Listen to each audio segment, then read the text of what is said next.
आ गए फिर से। सबसे पहले यार अपने लिए ना एक बार जोरदार तालियां बजा लो यार। बबुआस, आज हो सकता है कि तुम्हें ना मेरी बातें बहुत बुरी लगे, दिल में चुभे, लेकिन मैं चाहता हूं कि वो तुम्हारे दिल में चुभे, ठीक है? क्योंकि तुमने ना साल भर वेस्ट कर दिया और अब सिर्फ 3 महीने रह गए।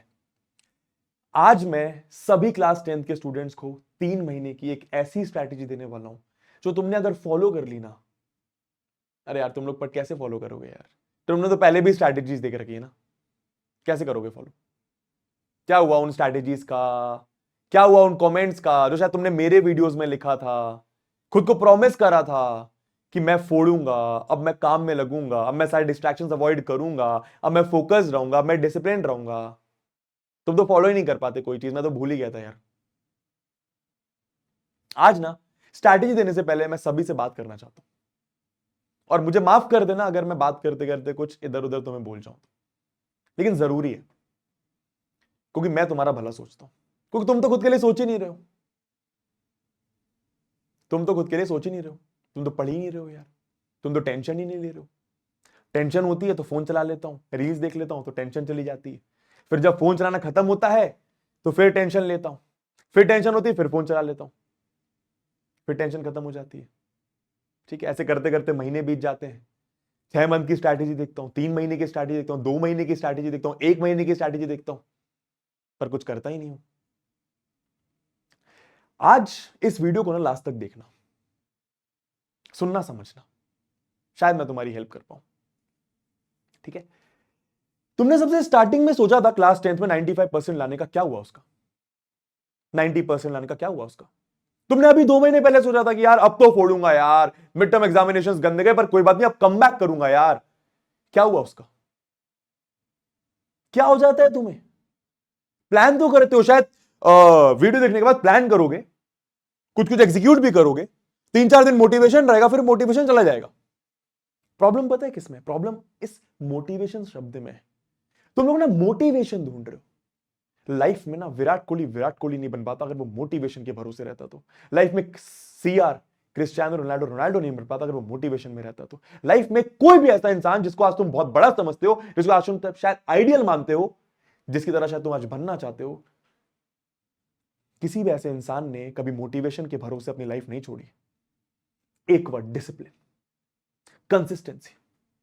ठीक है, कुछ भी हो जाए, मन करे ना करे, अपने सारी चीजों को कॉम्प्रोमाइज करा और डिसिप्लिन रखा अपनी चीजों के साथ, और आज जाके वो सक्सेसफुल है बिकॉज मेहनत करी।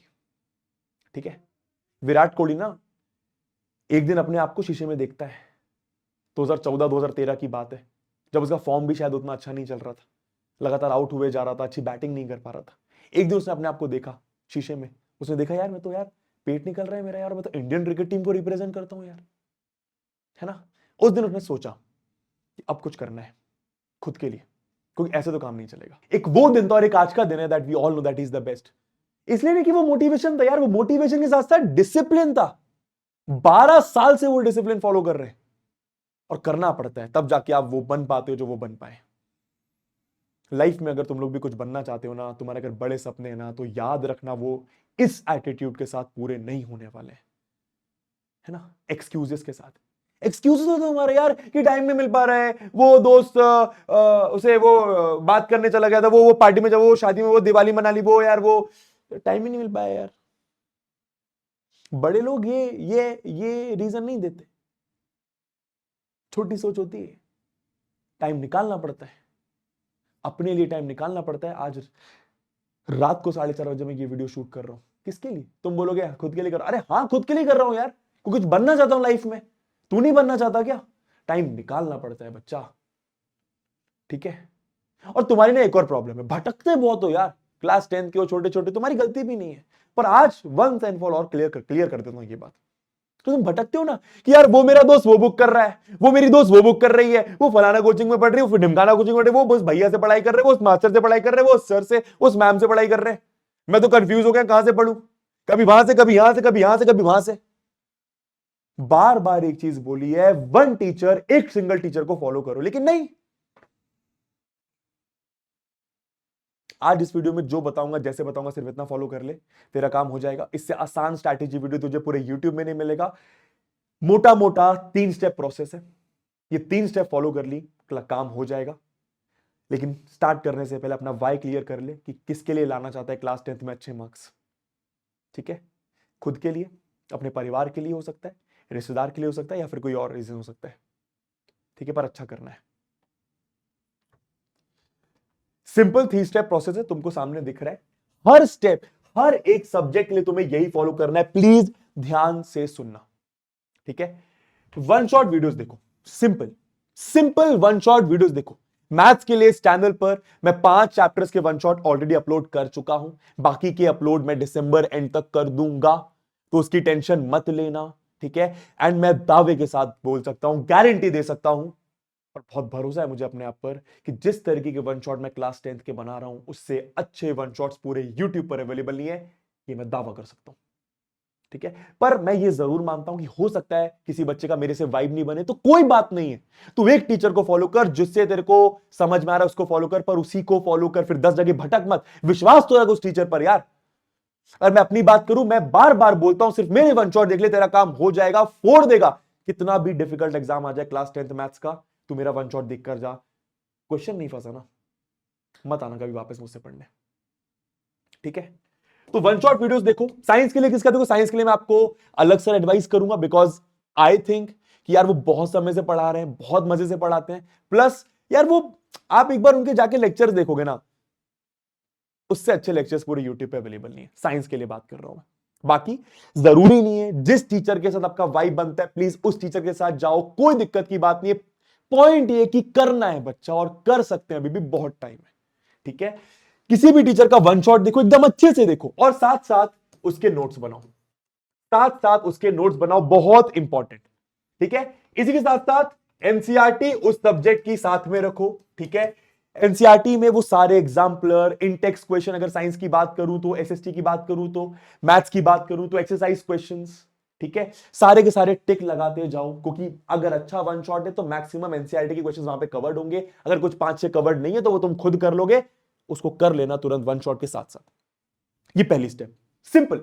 सेकंड स्टेप, कोई क्वेश्चन बैक लेने का जरूरत नहीं है, मेरी बुक लेने की जरूरत नहीं है, कुछ करने की जरूरत नहीं है। This is the time for sample papers. Sample paper solve करो। ठीक है, पीडब्ल्यू का सैंपल पेपर आता है, मैं आपको वही एडवाइस करूंगा। पिछले काफी सालों से मैं आपको पीडब्ल्यू के ही सैंपल पेपर्स एडवाइस करता हूं। रीजन बीइंग, बहुत सारे बच्चों ने पीडब्ल्यू के सैंपल पेपर्स यूज करके 100%, 99.8%, 99.6% तक स्कोर करा है। ठीक है, एंड मैं पर्सनली बहुत भरोसा करता हूं पीडब्ल्यू एज अ कंपनी पर। रीजन बीइंग, आई नो कि वो किस तरीके से काम करते हैं। ठीक है, एनीवे, तो सैंपल पेपर सॉल्व करो। मैं एक बार आपको सैंपल पेपर दिखा भी देता हूं, बहुत ध्यान से सुनना। अब सबसे खास बात क्या है इनकी, मैं आपको बताता हूं। ठीक है, सबसे खास बात, जैसे यहां पे 15 सैंपल क्वेश्चन। अच्छा, बाय द वे, ये जैसे ये आपका मैथ स्टैंडर्ड का है, ये आपका हो गया मैथमेटिक्स बेसिक का। तो सबसे अच्छी बात, बेसिक स्टैंडर्ड दोनों के सैंपल पेपर्स अवेलेबल है, मैं लिंक लगा दूंगा डिस्क्रिप्शन पर। ये एसएसटी का है, ये साइंस का है। एनीवे, पॉइंट ये नहीं है, पॉइंट ये कि बॉस, जैसे आपने मानो एक सैंपल पेपर खोला, सबसे अच्छी बात क्या है कि चैप्टर, मतलब 15 सैंपल पेपर देने के पहले इन्होंने क्या कर रखा है ना, इन्होंने चीट शीट दे रखी, माइंड मैप दे रखा। अगर मैं आपको दिखाऊं तो शायद आपको यहां पे दिख रहा होगा। जैसे फॉर एग्जांपल ये एक चैप्टर है, तो चैप्टर का नाम बीच में लिखा हुआ है, चैप्टर का नाम बीच में लिखा हुआ है, और उस चैप्टर में जितनी भी चीजें सारी उसके साइड में लिखी हुई है। एक और अच्छी बात कि उस टॉपिक को कितने बार कौन सी ईयर में पूछा गया वो भी यहां पे मेंशन करा गया है। तो स्टार्टिंग में आप एक पेज देख के पूरे चैप्टर को अपने मन में समराइज कर सकते हैं। ऐसा मैथ्स के सैंपल पेपर में भी है, साइंस में भी, एसएसटी में भी है। ठीक है, अब खूबसूरत बात ये, हर एक सैंपल पेपर में इन्होंने 111 मोस्ट प्रोबेबल क्वेश्चंस दे रखे हैं। मतलब जब ये लोग सैंपल पेपर बनाते हैं ना, तो बहुत बड़ी टीम होती है बनाने वाली, जो एनालाइज करती है लास्ट 15 साल के पेपर्स को, और उसके बाद देखती है, डिसाइड करती है ये जो क्वेश्चंस है ना, ये हो सकता है इस साल भी पूछे जाए। तो 111 क्वेश्चंस उन्होंने मैथ स्टैंडर्ड में, मैथ बेसिक में, मैथ साइंस में, उसके बाद एसएसटी में डाल रखे हैं। 111 क्वेश्चंस ऐसे जो इनको लगता है कि जो शायद इस साल पूछे जा सकते हैं। और उसके बाद ऑब्वियसली 15 सैंपल पेपर्स दिए, जिसका सॉल्यूशन भी दे रखा है, जस्ट इनकेस आपको नहीं बने। पर सॉल्व कैसे करना है सुनो। अब आपने वन शॉट देख लिया, अब आपने वन शॉट देख लिया, सुनना मेरी बात ध्यान से। वन शॉट देखने के बाद मैं आपको एडवाइस करूंगा, आप 8-9 सैंपल पेपर्स में से वो क्वेश्चंस करो जिस चैप्टर का आपने वन शॉट देख लिया। इससे फायदा क्या होगा, आपने बेसिकली मिक्स्ड क्वेश्चंस कर लिए। जब आप मिक्स्ड क्वेश्चंस की प्रैक्टिस कर लेते हो ना, तो कॉन्फिडेंस अलग लेवल पे बढ़ता है। और अगर नहीं बने तो सॉल्यूशन दे रखा है, सॉल्यूशन देख लेना। समझ में आया? अब थर्ड स्टेप बहुत important, third step again sample papers. इसका मतलब क्या, इसको मैं अलग से क्यों बता रहा हूं, समझना। ठीक है, अब इन्होंने 15 सैंपल पेपर दे रखे, आपके पास कुछ 4-5 सैंपल पेपर इसके बाद भी बचेंगे। आप इन 4-5 सैंपल पेपर को कब और कैसे सॉल्व करोगे वो सुने, बहुत ध्यान से सुनना। ये टॉपर्स की स्ट्रैटेजी बता रहा हूं, बहुत सालों से पढ़ा रहा हूं, हर एक टॉपर यही फॉलो करता है। ठीक है, 95%, 99%, 100% जो बच्चे लाते हैं वो ये चीज फॉलो करते हैं। ठीक है, 90% ये करते हैं, 95 से ऊपर जाने वाले ये फॉलो करते हैं। बताता हूं क्या। जो फरवरी के तुम्हारे 15 दिन बचेंगे, अब डेट शीट आ चुकी है, 17 फरवरी से तुम्हारा एग्जाम है, तो फरवरी के तुम्हारे 15 दिन बचेंगे ना, उन 15 दिनों में आपको सैंपल पेपर फिर से सॉल्व करने, लेकिन अब रैंडमली नहीं करने। जैसे पेपर में माहौल होता है, एक पेपर आता है, 3 घंटे आप सॉल्व करते हो, फिर कोई चेक करता है, आपको ये घर पे माहौल क्रिएट करना है। आप एक सैंपल पेपर उठाओ जिसको आपने यूज नहीं करा है, जो अनयूज्ड है, उस सैंपल पेपर को 3 घंटे में सॉल्व करो टाइमर लगा के, और फिर उसको खुद से चेक करो। चेक आप पीछे से कर सकते हो, पीछे सॉल्यूशन दे रखे, और देखो कहां पे तुम गलतियां कर रहे हो, कहां तुम्हारी सिली मिस्टेक्स हो रही हैं, किन टॉपिक्स को तुम भूल चुके हो, उनको वापस रिवाइज करो। सबसे बड़ा फायदा तुम सोचो इस चीज का क्या है, अगर तुम यहां पर मोटा मोटा 10 सैंपल पेपर भी, अच्छा चलो मैं मिलाकर इन दोनों को बताऊं, अगर तुम 10 सैंपल पेपर भी मानो मैथ्स में कर लेते हो ना, एसएसटी में कर लेते हो, साइंस में कर लेते हो, इंग्लिश हिंदी के भी है, बट मोटा मोटा मेन सब्जेक्ट की बात करूं तो 10 सैंपल पेपर में अगर ऑन एन एवरेज तुम 30 क्वेश्चन हर पेपर में मान के चलो, तो 300 क्वेश्चंस की तुम प्रैक्टिस कर रहे हो अलग से। तो वन शॉट देख लिया, एनसीईआरटी हो गई, 300 क्वेश्चंस की प्रैक्टिस हो गई, इसके अलावा तुम्हें और कुछ करने की जरूरत नहीं है।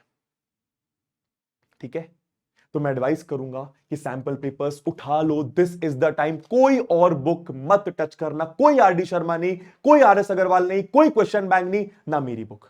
Just go for the right sample paper.